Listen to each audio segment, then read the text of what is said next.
Equilibrium के लिए जो कंडीशन है कि ऐसा एक्चुअली इक्विलिब्रियम पे क्या होता है वो डिराइव करते हैं। तो उसी में बिल्कुल एकदम वहीं से कंटिन्यूड है, नोट्स में बिल्कुल कंटिन्यू कर लेना। हमने एक रिएक्शन कंसीडर करी थी Na+Mb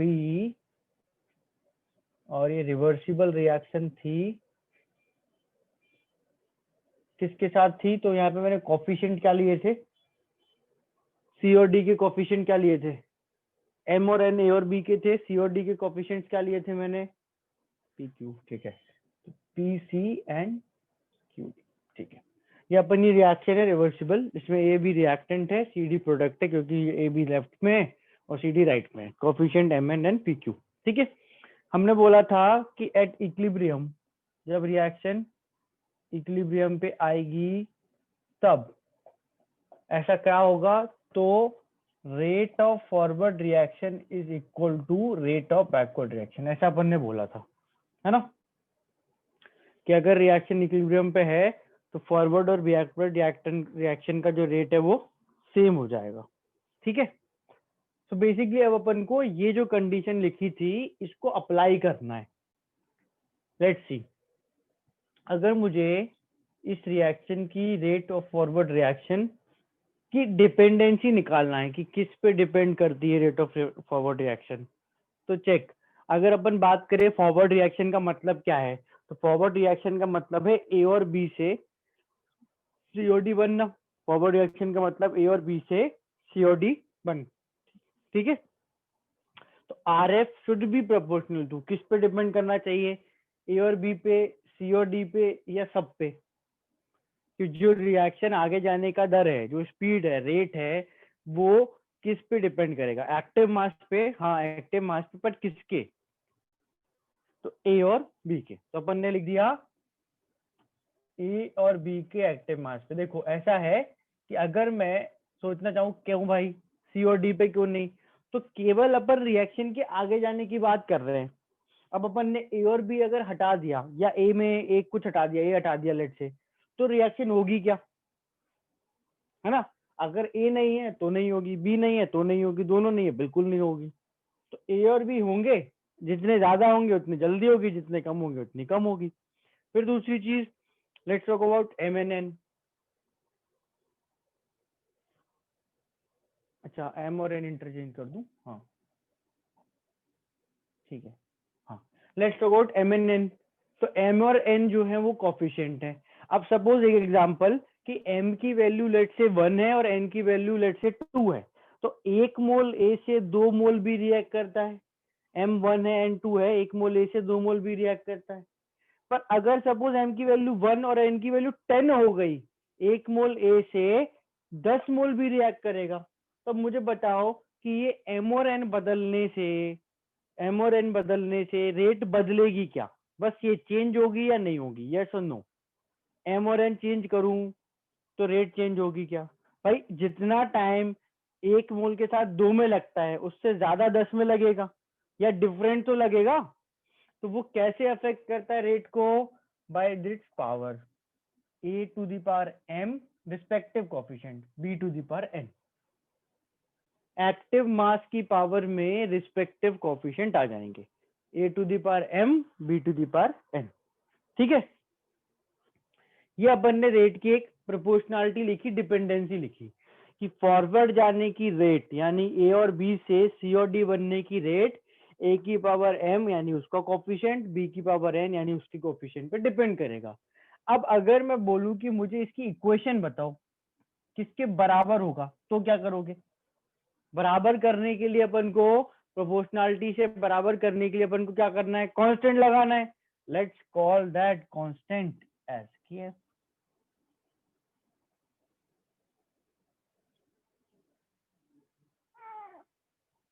ठीक है, कांस्टेंट को के एफ बोलते थे। क्या हो गया के एफ? के एफ क्या है ये? तो दिस इज रेट कांस्टेंट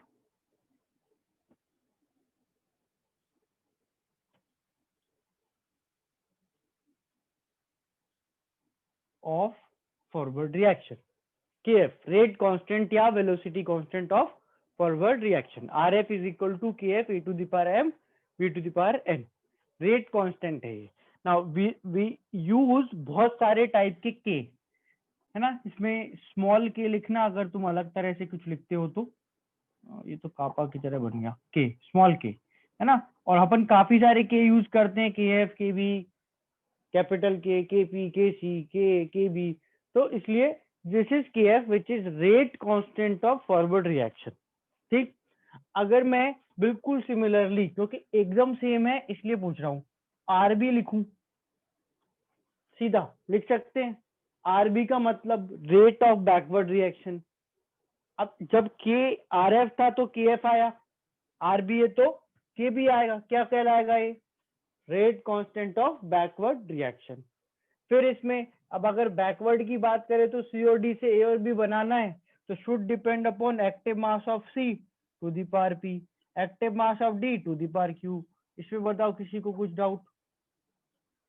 भाई अगर फॉरवर्ड में ए और बी लिया तो बैकवर्ड में सी और डी ले लेंगे, और कॉफिशिएंट उसके जो है वो पावर में लगाने ही है। क्लियर है सबको? ये क्लियर है ना।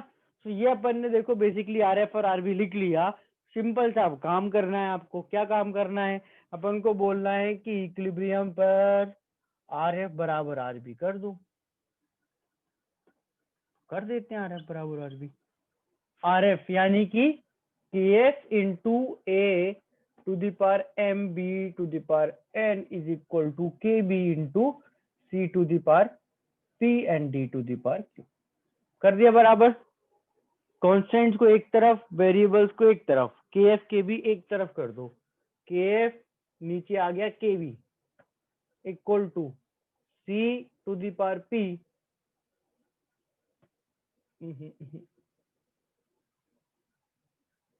सी to the power P D to the power Q. और क्या है? A to the power M B to the power N.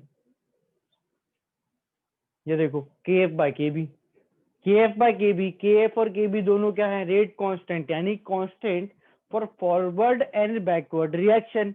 अब अगर ये दोनों रेट कांस्टेंट हैं तो इनका रेशो कांस्टेंट होगा नहीं होगा? अगर ये दोनों कांस्टेंट है तो रेशो भी कांस्टेंट होगा। उस कांस्टेंट को हम बोलते हैं के इक्विलिब्रियम।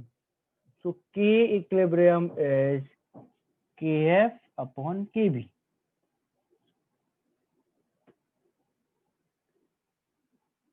के इक्विलिब्रियम यानी इक्विलिब्रियम कांस्टेंट इज के एफ अपॉन के बी। ये अपना हो गया इक्विलिब्रियम कांस्टेंट।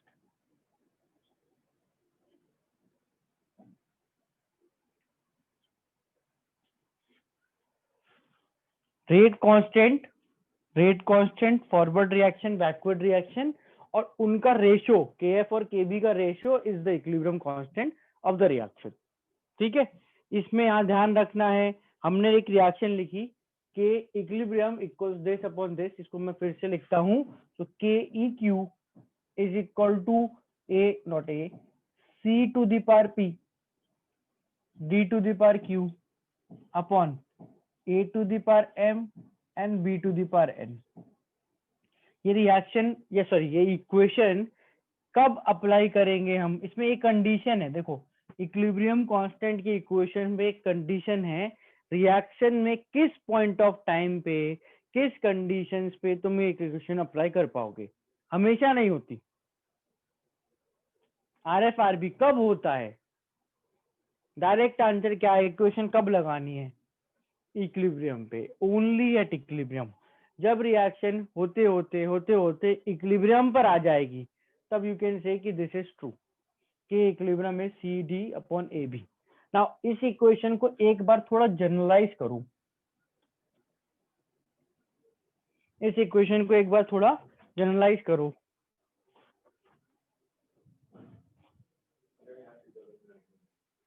कि अगर अपन देखें सी और डी क्या है, तो इस रिएक्शन के लिए सी और डी क्या है? प्रोडक्ट्स, और नीचे जो है ए और बी वो क्या है? रिएक्टेंट्स।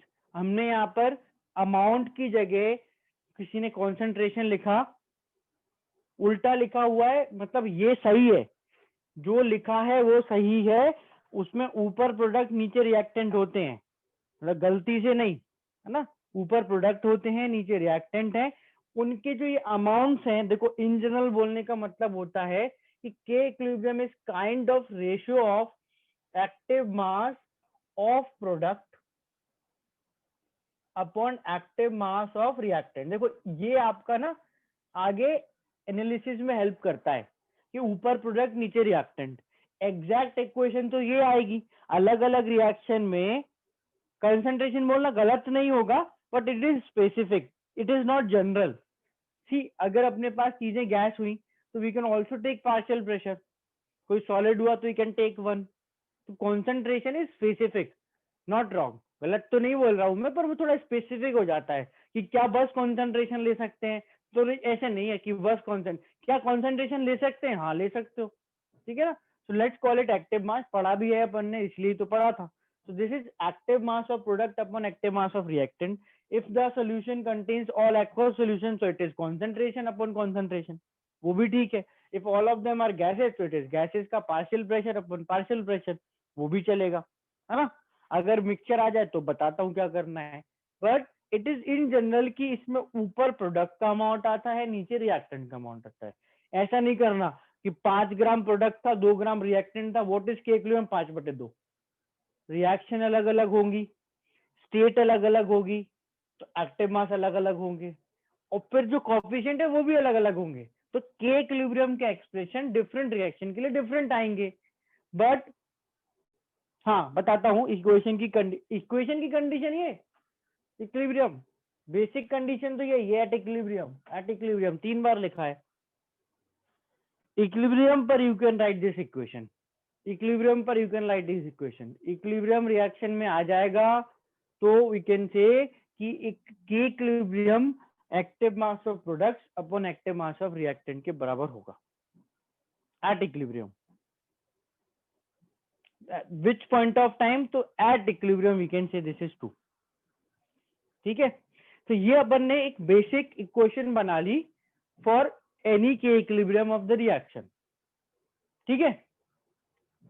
अब किस केस में अपन को यहां पर ना जो जैसे मुझे बताओ, टाइप करके आंसर करो कि ये जो स्क्वायर ब्रैकेट ऑफ सी है ये क्या है, what is A square bracket of सी।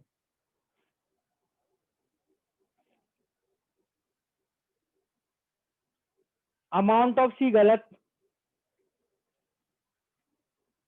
हाँ active mass of C, concentration और प्रेशर, सी मास बिल्कुल नहीं बोलना, एक्टिव मास है, ठीक है।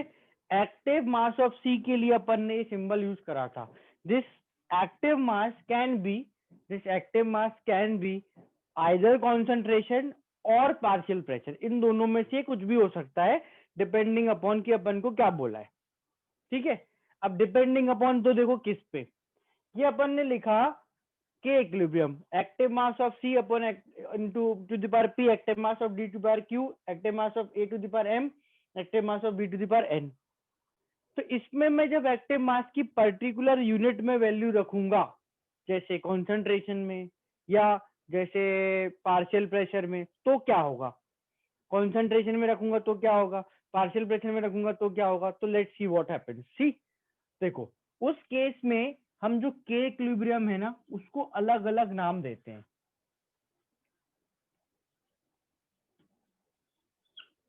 ये है टाइप्स ऑफ के इक्विलिब्रियम। उस केस में अपन के इक्विलिब्रियम को अलग अलग नाम देते हैं। के इक्विलिब्रियम के 3 टाइप होते हैं, के इक्विलिब्रियम के 3 टाइप होते हैं। In general you can write K equilibrium हमेशा, but if you want to be specific कि भाई एक्टिव मास यही लेना है तो अपन के इक्विलिब्रियम को अलग अलग नाम देते हैं, ठीक है। बताता हूं कैसे, बहुत सिंपल है, समझो। एक्टिव मास क्या क्या होता है,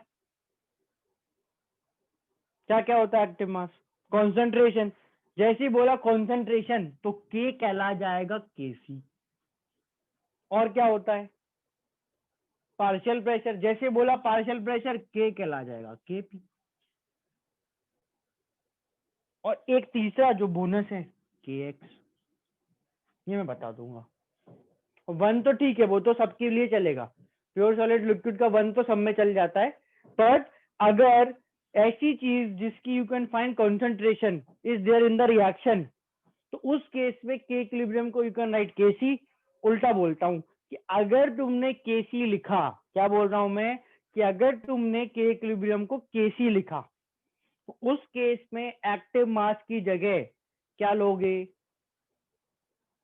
कॉन्सेंट्रेशन। बात समझ आ रही है? अगर तुमने के इक्विलिब्रियम को केपी लिखा, तो के की जगह एक्टिव मास की जगह प्रेशर। अच्छा, in either of these two cases, in either of these two cases, अगर कोई सॉलिड आ जाए तो वन, कोई लिक्विड आ जाए तो वन। बात समझ आई? कि अब हम अगर एक्टिव मास में पर्टिकुलर हो गए तो हम केपी केसी लिख सकते हैं। केसी मतलब active mass is concentration.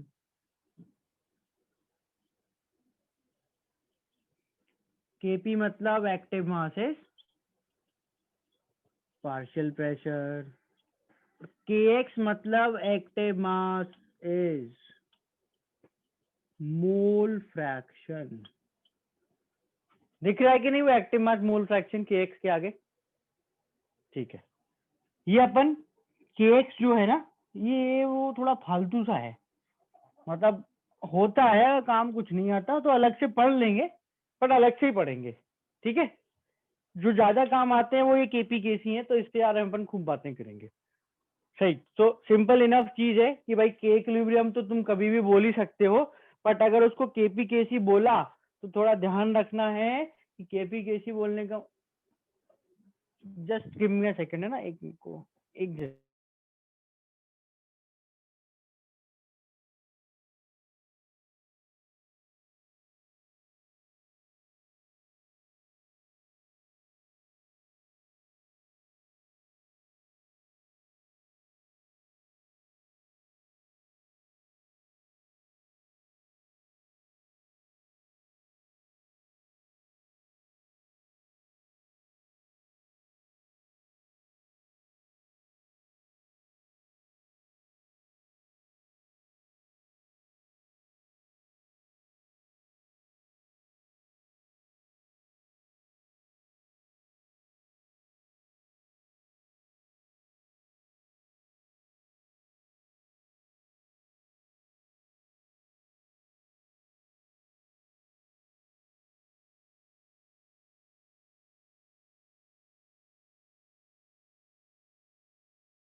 Right. तो केपी केसी अपन कब यूज करने वाले हैं वो अपन देख लेते हैं। अब देखो इसमें ऐसा होता है कि केपी और केसी कब यूज करना है ये एक्चुअली तो बहुत सिंपल इनफ है, उसके नाम में लिखा है केसी यूज करेंगे जब अपन को एक्टिव मास की जगह कंसंट्रेशन रखना है, केपी जब एक्टिव मास की जगह पार्शियल प्रेशर रखना है। तो इसमें एक ऐसा केस बन जाता है जब अपन को लिक्विड के केस में भी कभी कभी कंसंट्रेशन रखनी पड़ती है। वैसे मुझे बताओ कि अगर अपना जो रिएक्टेंट या प्रोडक्ट है, if it is a pure liquid, तो तुम क्या लोगे? इसका प्योर लिक्विड 1। बट एक केस ऐसा बनता है, एक केस ऐसा बनता है जब अपन को लिक्विड की जगह उसकी नहीं, एक्वा सोल्यूशन तो ठीक है, वो तो फिर कंसंट्रेशन ही हो गई, एक्वा सोल्यूशन अलग चीज है। लिक्विड में ही मोलारिटी कब लेना है वो मैं तुमको बताता हूँ, ठीक है? वो ऐसा देखो, सिंपल सा केस है, वैसे इतना कुछ कॉम्प्लेक्स नहीं है, बट अपन को एक नोट की तरह लिखना है। अब उस नोट में क्या है, देखो ऐसा है कि अगर अपन तीसरी कैटेगरी बनाए ऑफ टाइप ऑफ रिएक्शन, तो that is on the basis of nature भी नहीं, स्टेट ऑफ रिएक्टेंट या प्रोडक्ट।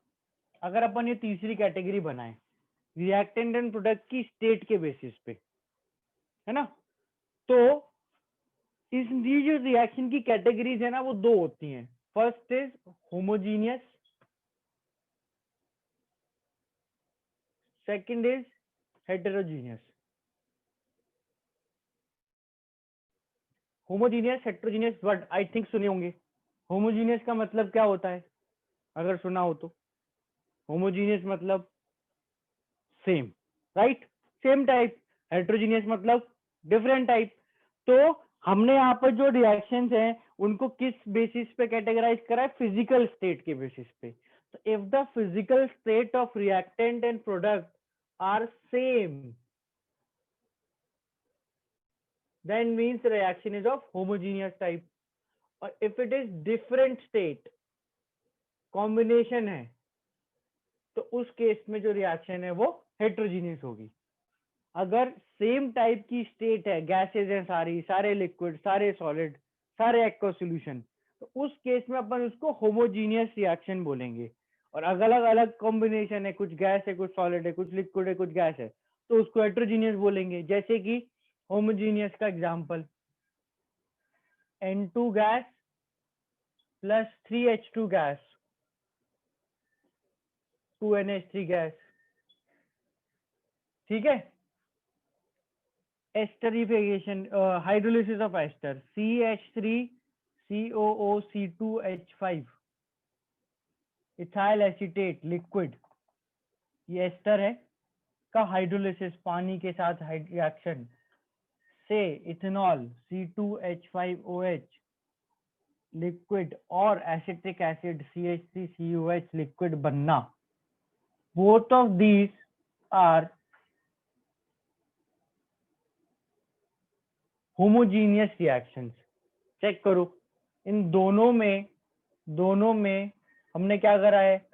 स्टेट लिए सेम लिए, सब गैसेस, सब लिक्विड्स, तो ये जो रिएक्शंस क्या है? होमोजीनियस है। अब अगर अपन चेंज कर दें 2H2 gas plus O2 gas 2H2O liquid, तो इसमें दो चीजें, गैस है एक लिक्विड है, रिएक्शन का टाइप होमोजीनियस हेटेरोजीनियस? हेटेरोजीनियस। अच्छा, CaCO3 solid, CaO solid, CO2 gas, heterogeneous homogeneous? Heterogeneous, है ना। तो ये अपनी हेटेरोजीनियस हो गई। अब इस केस में अपन को क्या करना है? देखो, इसमें मैं तुमको समझा देता हूँ केपीकेसी का फंडा। तो क्या हो जाएगा वो, अगर अपनी रिएक्शन है होमोजीनियस, तो होमोजीनियस रिएक्शन में N2H2NH3 सब गैसेस हैं। तो क्या हम, मैं एक एक करके क्वेश्चन पूछूंगा, यस और नो में आंसर करना, ठीक है? क्या हम इस केस में केपी लिख सकते हैं? केपी लिख सकते हैं। और जब केपी लिखेंगे तो इन तीनों के एक्टिव मासेस क्या लेंगे? Partial pressure. पार्शियल प्रेशर क्योंकि ये तीनों गैसेस हैं, गैसेस का पार्शियल प्रेशर लेते हैं, केपी लिखा है। अच्छा, क्या हम इन तीनों के लिए या इस रिएक्शन के लिए केसी लिख सकते हैं?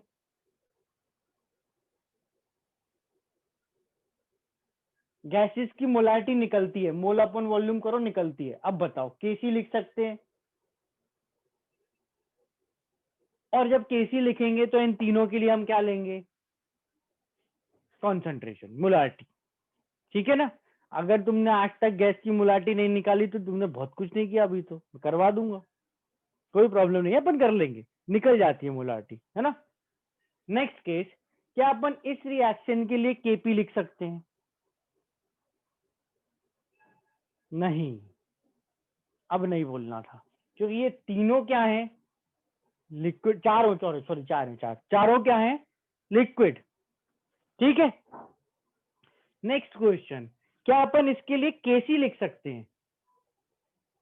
हाँ, और केसी लिखेंगे तो चारों की क्या लेना है? कॉन्सेंट्रेशन। कॉन्सेंट्रेशन, ठीक है, मोलारिटी। अब देखना, ध्यान से सुनना, केपी क्यों नहीं? क्योंकि लिक्विड्स का प्रेशर नहीं होता ना, लिक्विड की तो कंसंट्रेशन होती है, गैसेस का होता है प्रेशर, तो लिक्विड सॉलिड का काय का प्रेशर, है ना? इस नेक्स्ट केस में ध्यान देना, समझना, ये ना इंपॉर्टेंट है। क्या अपन इस केस में केपी लिख सकते हैं?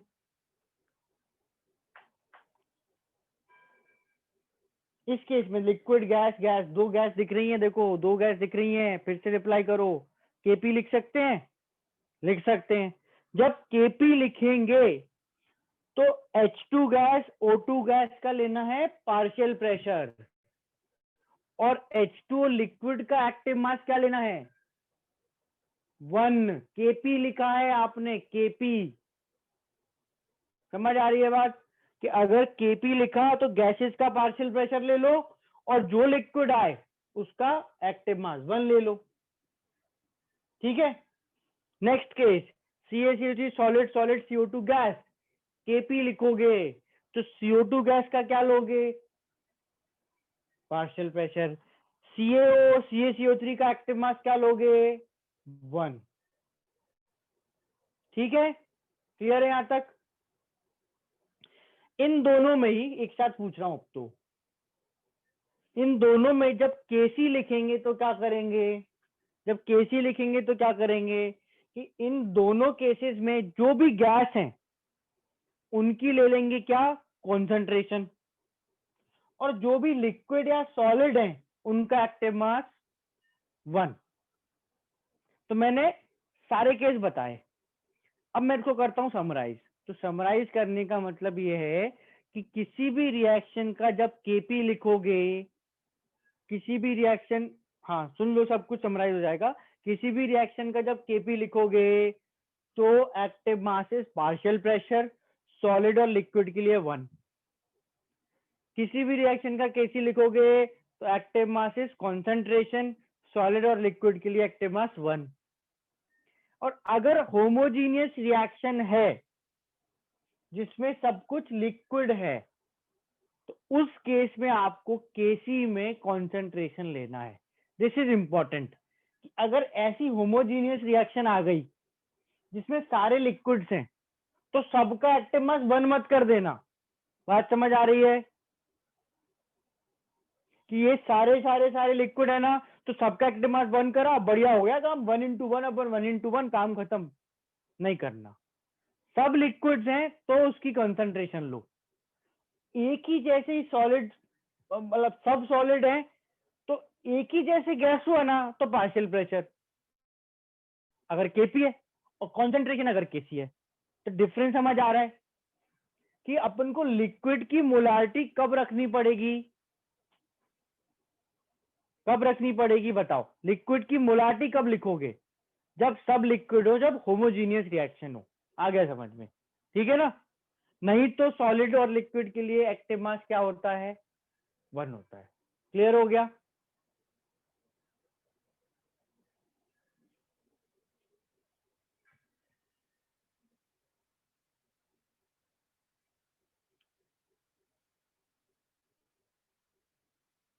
ठीक है ना, राइट। अगर सारी चीजें लिक्विड्स हैं तो you can take molarity of liquids, सारी चीजें गैसेज है तो सारी चीजों का पार्शियल प्रेशर ले लो। अगर रिएक्शन हेट्रोजीनियस है, लिक्विड्स के लिए 1, सॉलिड के लिए 1, गैसेस का पार्शियल प्रेशर या गैसेस की कंसंट्रेशन। और अगर होमोजीनियस है तो उस केस में बस यू कैन टेक लिक्विड्स की जगह उसके कंसंट्रेशन। हाँ सही है पहले। अगर लास्ट केस देखें तो गैसेस के लिए partial pressure, if you are writing KP, concentration if you want to write KC, और सॉलिड्स का तो 1 आना ही है। गैसेस में आपको एक्सेप्ट करना पड़ेगा, समझना पड़ेगा कि we can write both, we can write concentration and we can write partial pressure if we wish, दोनों लिख सकते हो गैसेस के केस में, है ना। चलो इसी पे अपन बात आगे बढ़ाते हैं अपनी, कि हम गैसेस में दोनों चीजें लिख सकते हैं। What about all are solid, तो नमक में शक्कर मिला के जिंदगी भर भी इंतजार करोगी तो रिएक्शन नहीं होगी। समझ आ रही है बात, कि सॉलिड की सॉलिड से रिएक्शन होती ही नहीं है, काम ही खत्म। अच्छा हो गया, ये तो भगवान ने ये बहुत अच्छा करा है ना। हम परेशान पड़े थे कि ये लिक्विड है सॉलिड है, अब ये सॉलिड है ये लिक्विड है, सॉलिड सॉलिड में डालने पे तो कम से कम कुछ नहीं हो रहा। बढ़िया है, अच्छा है, अपना जितना काम कम हो उतना बढ़िया है। अब कर तो अपन सब लें, पर ऐसा नहीं है ना कि हम सब कर लेते हैं तो मतलब सभी करवाएंगे, ऐसा नहीं होता, मतलब अनफेयर हो जाता है फिर, राइट। केपीकेसी की बात करते हैं कि भाई अभी अभी जस्ट मैंने बोला, तुमने समझा कि अगर सारी चीजें गैसेस हैं, हाँ अंशिका सही बात है, लिक्विड के केस में कंसंट्रेशन इफ होमोजीनियस रिएक्शन हो, अगर सारी चीजें गैसेस हैं, हीट कर दो तो स्टेट चेंज हो जाएगी, स्टेट चेंज हो जाएगी तो फिर बात वही की वही आ गई ना भाई। तुम बोलो हीट कर दो तो अब वो स्टेट चेंज हो गई, तो फिर ये थोड़ी कोई बात हुई, जब सॉलिड रहेगा तब तो नहीं होती, right. So I was saying कि if all the component of the reaction are gases, तो उस केस में बताओ can we write KP KC both, सब गैस हैं तो केपी तो ठीक है ऑब्वियस है, केसी भी लिख ही सकते हो। तो एक काम करते हैं, रिएक्शन लेते हैं और उसका दोनों केपी केसी लिख के देखते हैं, ठीक है। जनरल रिएक्शन कंसीडर करता हूँ, वही same M A plus N V P C plus Q D.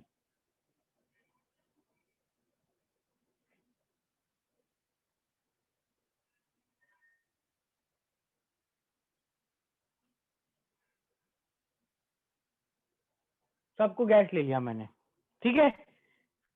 देखो व्हाट इज केसी, तो केसी जब अपन लिखेंगे इस रिएक्शन का, केसी लिखने में हमको कॉन्सेंट्रेशन लेना है। अब कॉन्सेंट्रेशन लेने टाइप अपन लिखेंगे concentration of C to the power P. मैंने तुमको पिछली क्लास में बताया था कॉन्सेंट्रेशन के लिए अपन क्या सिंबल यूज करने वाले हैं, वो 2 जगह काम आता है सिंबल। कॉन्सेंट्रेशन का जो सिंबल है वो 2 जगह काम आ जाता है, स्क्वायर ब्रैकेट, सी नहीं, सी तो सी यहाँ लगा दिया, कॉन्सेंट्रेशन के लिए स्क्वायर ब्रैकेट चलेगा, which can also represent active mass और concentration as we wish, right. So will write, देखो केसी कॉन्सेंट्रेशन ऑफ सी की power P, concentration of D की power Q, concentration of A की power M, concentration of B की power N, ठीक बात, केसी आ गया। फिर अपन लिखेंगे केपी। अच्छा केपी में क्या लेना है, केपी में क्या लेना है, पार्शियल प्रेशर, तो अपन ने उसका लिखा symbol small P, partial pressure of C और उसकी पावर क्यू पी, और पार्शियल प्रेशर ऑफ डी उसकी power Q, partial pressure of A उसकी power M, partial pressure of B उसकी पावर एन, राइट। समझ आया ये केपी, वो जो एक्टिव मास था उसकी जगह सबके अपने अपने पार्शियल प्रेशर रख दिए, ठीक। अब देखो, अब मैंने एक रिएक्शन कंसीडर करी जिसमें सब गैस थी, जरूरी नहीं है कि सब गैस हो, इस केस में ले लिया कि सब गैस थी, और मैंने उसी रिएक्शन का केपी लिखा, उसी का केसी लिखा। तो ये इस एक रिएक्शन की 2 वैल्यूज हैं, एक केपी है एक केसी है। जैसे एक रिएक्शन की बजाय एक चीज होती है, जैसे मान लो पानी है, तो पानी के एक सैंपल का कुछ मास होता है कुछ वॉल्यूम होता है, एक सैंपल, एक ग्लास में पानी भरा है, उस पानी का कुछ मास होगा, कुछ वॉल्यूम होगा, क्या वो मास और वॉल्यूम रिलेटेड होते हैं? एक ग्लास पानी भरा रखा है, उसका मास और वॉल्यूम रिलेटेड होता है क्या? होता है। किससे? डेंसिटी से। तो सिमिलरली इस एक ही रिएक्शन के केपी और केसी रिलेटेड होंगे, वो रिलेशन निकाल रहे हैं अपन कि भाई केपी को केसी से, केसी को केपी से कैसे निकालेंगे? ऐसे निकालेंगे। ये अपन ने लिया बॉक्स, क्या डब्बा, इसमें भर दी 4 गैस ए बी सी और डी। ये जो 4 गैस रिएक्ट कर रही थी वो, है ना, इनके लिए हमने अज्यूम करे इनके वेरिएबल्स क्या, कि इनके मोल्स हैं N A N B N C N D. इस डब्बे का वॉल्यूम है वी, इस डब्बे का टेम्परेचर है टी। अगर मैं बोलूं इस डब्बे का वॉल्यूम वी है, तो बताओ ए गैस का वॉल्यूम क्या होगा? ए गैस का वॉल्यूम क्या होगा? प्रेशर तो पिए, वॉल्यूम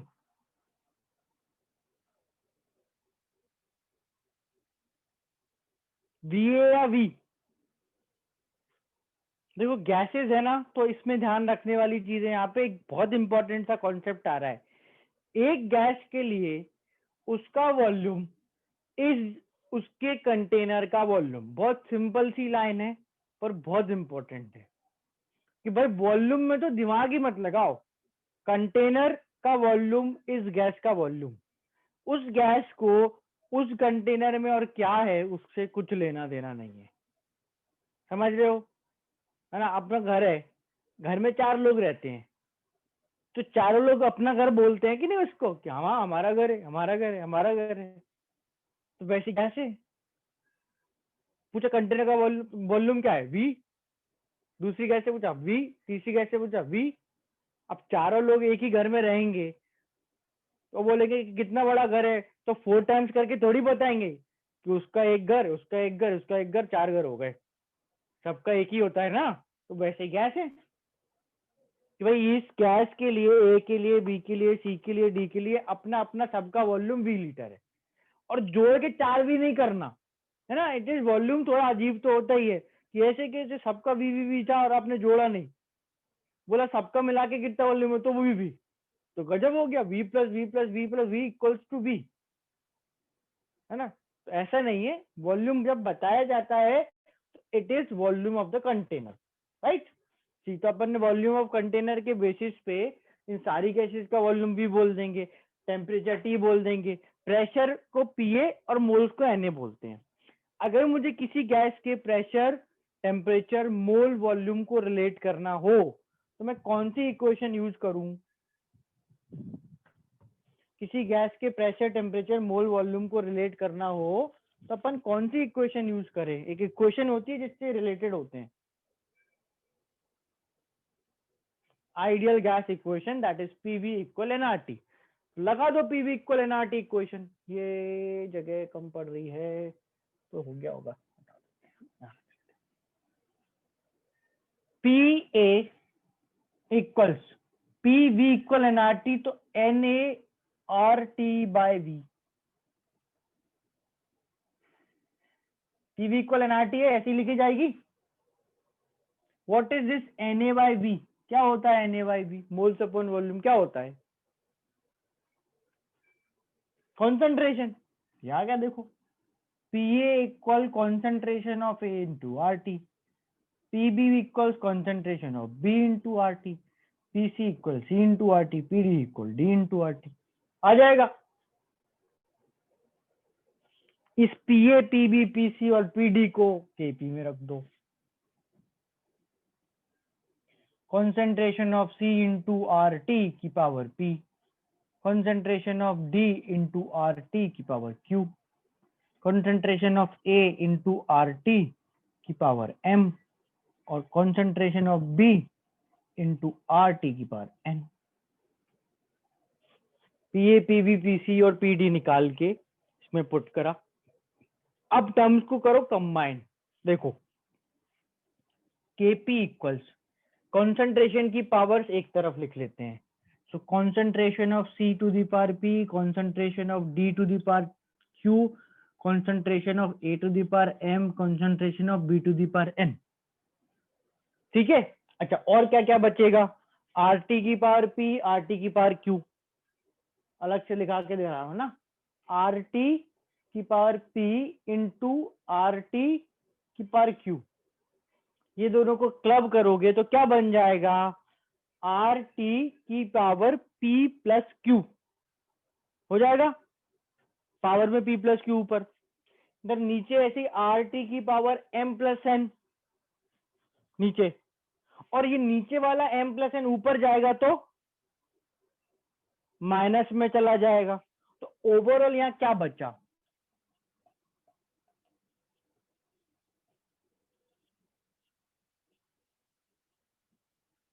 ठीक बात। ये जो इक्वेशन मैंने लिखी यहां तक समझ आ रही है सबको? टर्म जो कंबाइन में कर रहा हूं समझ आ रहा है कैसे करी मैंने? तो बस मिल गई इक्वेशन, खत्म काम। Kp इक्वल्स, ये जो सारा कंसंट्रेशन की खिचड़ी बनाई है ये है Kc, ये लिखा है कंसंट्रेशन C की पावर P, D की पावर Q, A की पावर N, B की पावर N, ये सेम ही तो लिखी है। तो ये क्या हो गया? Kc।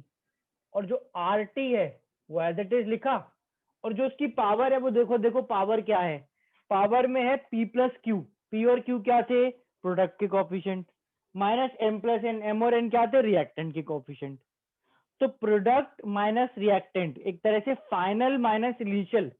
अपन फाइनल माइनस इनिशियल को किस सिंबल से बताते हैं? जनरल सिंबल होता है वो, किसी भी जगह फाइनल माइनस इनिशियल, हाँ डेल्टा, है ना। डेल्टा किसका? डेल्टा तो मोल्स का।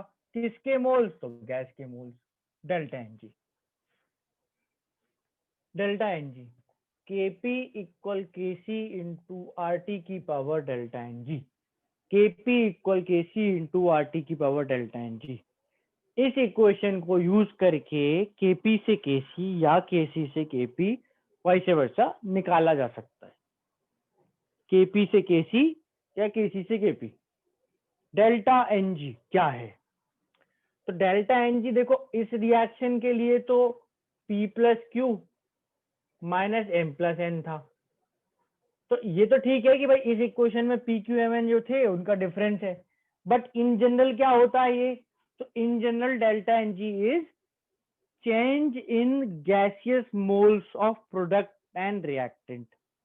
रिएक्शन होने पर गैस के मोल्स में कितना चेंज आया, गैस के मोल्स में कितना चेंज आया ना। देखो जी यहाँ पे क्यों लगा, तुमको जी का एकदम सिंपल रीजन समझाऊंगा, तुरंत समझ आएगा। ध्यान से देखना, अगर अगर इस रिएक्शन में ये जो डी है, ध्यान से देखना है ना, ये जो डी है ये गैस की बजाय लिक्विड हो जाए, ये गैस की बजाय लिक्विड हो जाए, तो जो रिएक्शन है हेट्रो हो जाएगी या होमो?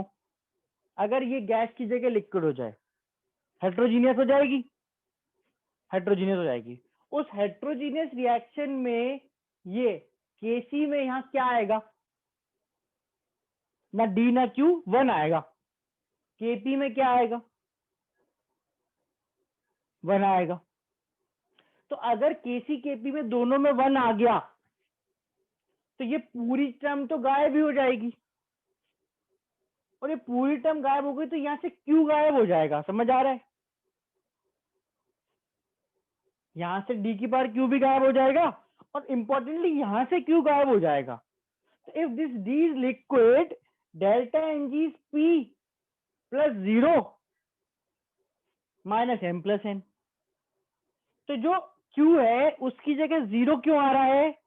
क्योंकि जो Q है वो लिक्विड का कोएफिशिएंट है। तो हम गैस है तो कोएफिशिएंट लेते हैं, सॉलिड लिक्विड है तो कोएफिशिएंट नहीं लेते। बात समझ आ रही नहीं आ रही? यस और नो? कि अगर गैस है तो कोएफिशिएंट लो, जो भी है वो ले लो, है ना। पर अगर लिक्विड या सॉलिड है तो कोएफिशिएंट नहीं लेना है। तो अगर हमने देखा, हम देखें तो हमने यहाँ पे एक्चुअली कोफिशिएंट लेने किसके हैं? सॉलिड लिक्विड की जगह तो 0 लेना है, तो कोफिशिएंट केवल किसके लेने हैं? गैस के। तो इसलिए इसको डेल्टा एन जी बोला कि गैस के कोफिशिएंट्स का डिफरेंस निकालो, सॉलिड लिक्विड को 0 ले लो। हेटेरो से कोफिशिएंट लेना है पर केवल गैस के लेना है, सॉलिड लिक्विड एक्वा सॉल्यूशंस के नहीं लेना। और तुमको कैसे याद रहेगा? इस जी को देख के याद आ जाएगा ना, इसीलिए तो लिखा है इसके नाम में डेल्टा एन जी। रिस्पेक्ट में थोड़ी लिखा है कि डेल्टा एन नाम तो जी लगा दिया आगे। जी फॉर गैस है भाई, है ना? तो भाई रिस्पेक्ट कर रहे हो सकता है आप, कुछ मतलब ना हो, कुछ बहुत बड़ी चीज बहानात्मक हो, ये ऐसे नहीं है। G is for gas, so just take coefficient of gas, product में जो गैस है उनका कोफिशिएंट लो और उसमें से रिएक्टेंट की कोफिशिएंट घटा दो, you will get this value. ये वैल्यू आ जाएगी। मोस्ट लाइकली टेम्परेचर दे रखा होगा, केपी दिया तो केसी निकालना, केसी दिया तो केपी निकालना। समझ आया? Delta N G is product of gases product coefficient minus gases reactant coefficient. बेटा मैं थोड़ी देर पहले, मैं 1.5 घंटे से लाइनें बोल रहा हूँ, और कौन सी लाइन बोली थी मैं कैसे रिपीट करूं? तुम लोग ऐसी चीज बोल देते हो समझ नहीं आता। थोड़ी देर पहले आपने एक वर्ड बोला था, वो रिपीट करो, तो इतनी देर से इतने सारे वर्ड बोल रहा हूँ, कैसे रिपीट कर दूं? थोड़ा तो आइडिया दिया करो कि सर ये था, उसमें क्या था। तो सोचो ना, तुमने थोड़ी देर पहले कुछ सोचा था, बताओ क्या सोचा था? तो तुम तो इतनी देर से सोच रहे हो, इतनी देर से पढ़ रहे हो, नहीं पता लगता तो मैं भी वही कैसे बताऊं यार? तो पूछ लो पर समझाओ तो, क्या नहीं समझ आ रहा? चलो राइट, तो मोस्ट लाइकली अपन लेंटा एनजी के बारे में कुछ बात कर रहे होंगे, तो मैं बोल रहा हूँ कि जब अपन लेंटा एनजी निकालेंगे तो उसमें प्रोडक्ट के कॉफिशिएंट और रिएक्टेंट के कॉफिशिएंट का डिफरेंस लेंगे। जस्ट मेक श्योर कि वो जो कॉफिशिएंट आप यूज करो वो बस गैसेस के हो। एनी सॉलिड लिक्विड और एक्वस सोल्यूशन की जगह कॉफिशिएंट की जगह, वैल्यू की जगह 0 लेना है। ठीक है, बस परफेक्ट रिएक्शंस भी लिखी हुई हैं, ये हटा देता हूँ और इसको पूरा कर देता हूँ, और एक आध और लिख लेता हूँ, इसको भी पूरा कर देता हूँ। ये हटा दूं डब्बा, ये हटा दूं?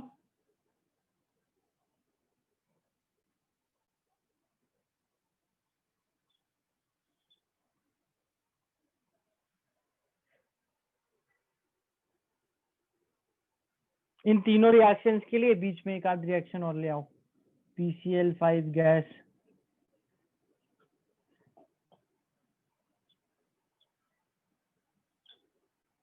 इन तीनों चारों रिएक्शंस के लिए डेल्टा एनजी निकाल लो फटाफट।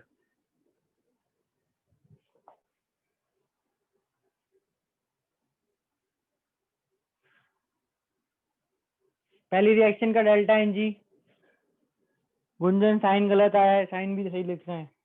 नेगेटिव पॉजिटिव जीरो फ्रैक्शनल कुछ भी आ सकता है, तो विथ साइन सही आंसर आना चाहिए। डेल्टा एनजी कैलकुलेशन, तो delta N G is equal to coefficient of product, gas है क्या? हाँ है, तो 2 और माइनस रिएक्टेंट 1 + 3, तो ये आ गया -2। ठीक, क्लियर है? मयंक क्लियर है? 0 नहीं आएगा।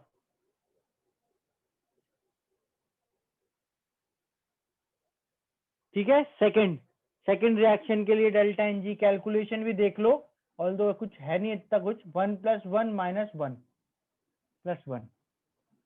ठीक है, थर्ड रिएक्शन के लिए -2 नहीं आएगा अंशिका। थर्ड रिएक्शन के लिए gas gas liquid coefficient 2 1 and 1 -3 delta N G. Liquid के लिए कोफिशिएंट क्या लोगे? लिक्विड के लिए कोफिशिएंट क्या लोगे? 0 - 2 + 1, 0 लिक्विड के लिए 0 - 2 + 1, तो क्या आ गई वैल्यू? -3। थर्ड रिएक्शन का डेल्टा एन जी समझ आ रहा है? थर्ड रिएक्शन का delta N G, third reaction का पूछ रहा हूँ, -3 क्लियर है सबको? हाँ, फोर्थ का आंसर जो भी करा था सही था। फोर्थ के लिए फिर से बता दो एक बार, डेल्टा एन जी क्या आएगा? 1 - 0। इसका मतलब एक्चुअली अगर कैलकुलेशन दिखाएं तो it is 0 + 1 - 0 that is 1। 0 1 and 0। ठीक, तो बेसिकली अपन ने 4 रैंडम रिएक्शंस के डेल्टा एनजी निकाल के देखे, नेगेटिव भी आ गए, पॉजिटिव भी आ गए, नेगेटिव में बड़े आ गए, पॉजिटिव में बड़े आ गए, कुछ आ सकती है वैल्यू, नेगेटिव पॉजिटिव फ्रैक्शनल कुछ भी आ सकती है। स्पेस तो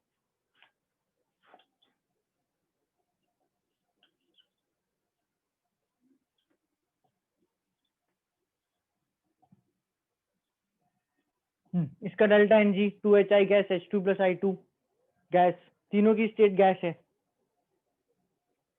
0 आ रहा है ना? इसका डेल्टा एनजी 0 आ जाएगा।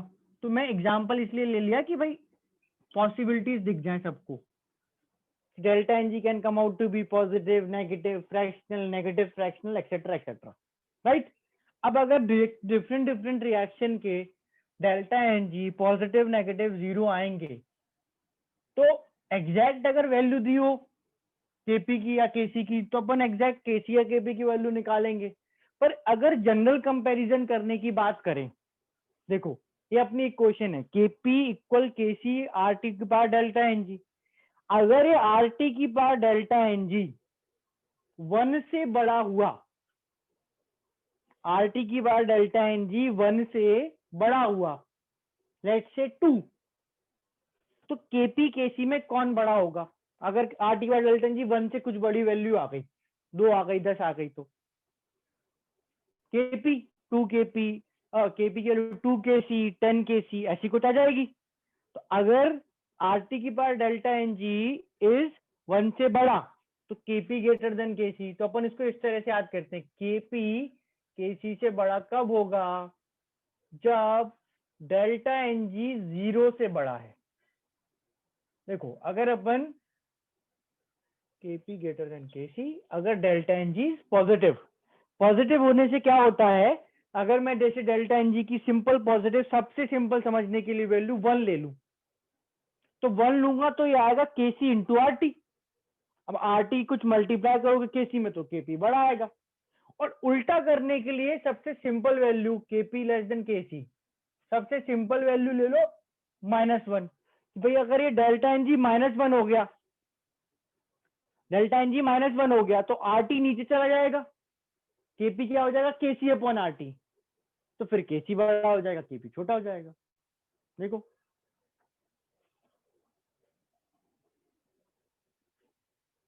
और अगर तीसरा केस बन रहा है, तीसरा केस बन रहा है कि बड़ा छोटा तो ठीक है, बराबर कब होगा? बराबर कब होगा? तो जब डेल्टा एन जी क्या हो जाए, ना नेगेटिव ना positive, 0।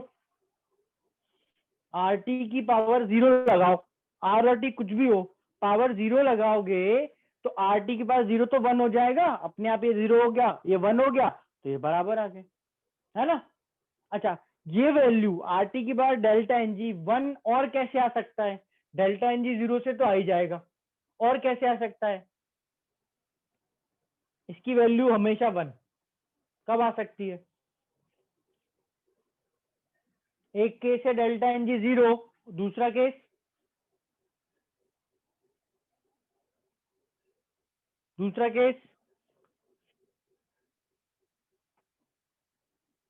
R into T equals 1 at temperature equals 1 upon R, है ना?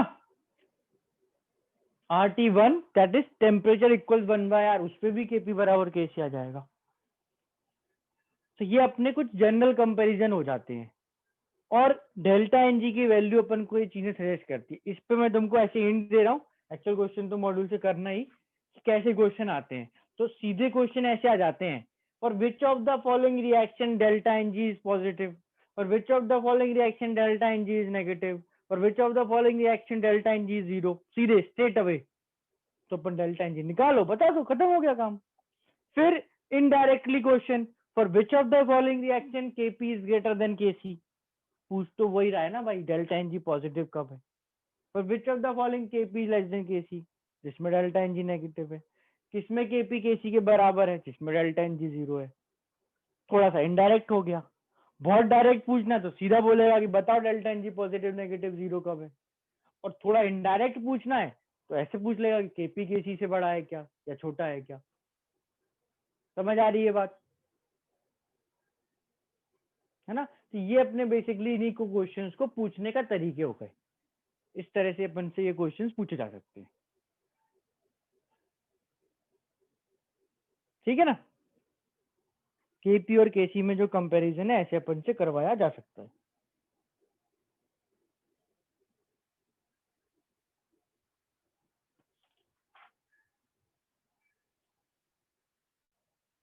राइट, चलो नेक्स्ट क्लास में डिस्कस करेंगे आगे लॉ ऑफ। हाँ हाँ, आप कल पढ़े बिल्कुल, तुमने मन की बात, तुम्हारी मन की बात मैंने समझ ली, तुम्हारे मन की बात मैंने एकदम समझ ली, है ना। चलो right, so basically next class में will discuss law of mass action and factors affecting के। डेल्टा एनजी को वर्ड्स में यार बेटा ऐसे तो क्या डिफाइन करें, it is change in moles of gas, change in moles of gas बोल सकते हो, change in moles of gas is delta NG. Chapter ये तो बहुत बड़ा नहीं है, छोटा सा ही है, ज्यादा टाइम नहीं। I think we are done with 2 classes ना, तो 4 या 5 क्लास, 4 में भी हो सकता है, मे बी 5 लग जाए इसके बाद। इस वीक में may be not, I am not sure, मतलब इसमें वीक में हो भी सकता है। इस वीक में अपने पास अब तो 3 ही क्लास है ना, नहीं इस वीक में तो नहीं होगा। हाँ, इस वीक में नहीं होगा, पर नेक्स्ट वीक डेफिनेटली मिडवे हो जाएगा। नेट पे डिपेंड नहीं करता, कंटेंट इतना तो है ही कि अपन को 4 क्लास लग जाए। आयनिक थोड़ा बड़ा चैप्टर है, फिर अपन आयनिक पढ़ेंगे स्ट्रेट अवे, उसमें थोड़ा टाइम लगता है।